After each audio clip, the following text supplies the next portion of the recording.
Republican Senator Tim Scott knows how tough the challenges are based on his own personal experience. He is a co-sponsor of the bill. Senator, welcome to the program.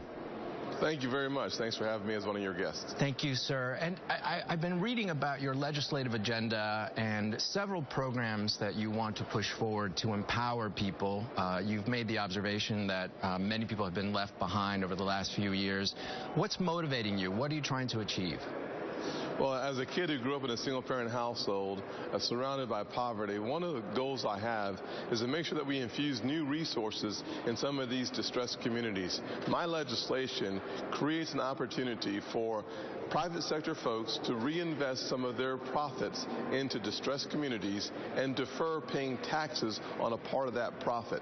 You'll have to pay taxes on it without any question, but can we defer it long enough for you to reinvest your resources into distressed communities?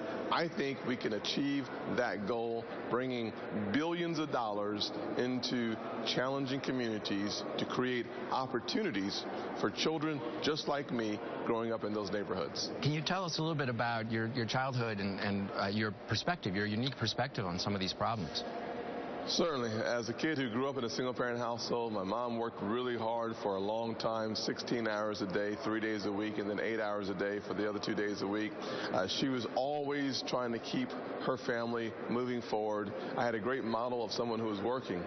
What I saw around my community was not economic opportunity and prosperity, but families struggling to keep ends together, filled with love, filled with discipline and compassion, but the economic opportunities were too far away. My grandmother walked a few miles to work, took the bus when she could. That was our family's experience. If we could find a way to bring infrastructure, resources, and investment into these communities to increase the quality of life, improve the outcome of the kids, and at the same time make it a good place for a return on your investment, what a wonderful place it would be.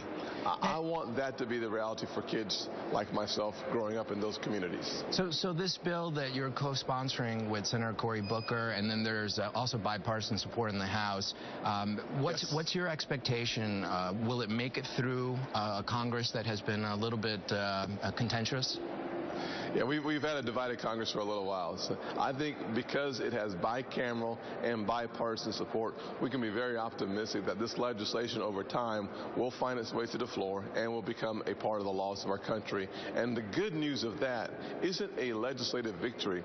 It is a victory for kids looking for hope. It is a victory for parents working day and night to make sure that their families are healthy, fed, and safe. It is a victory for our country because we're not creating more government. We're actually saying to the private sector, here's an opportunity to do the right thing and make a profit.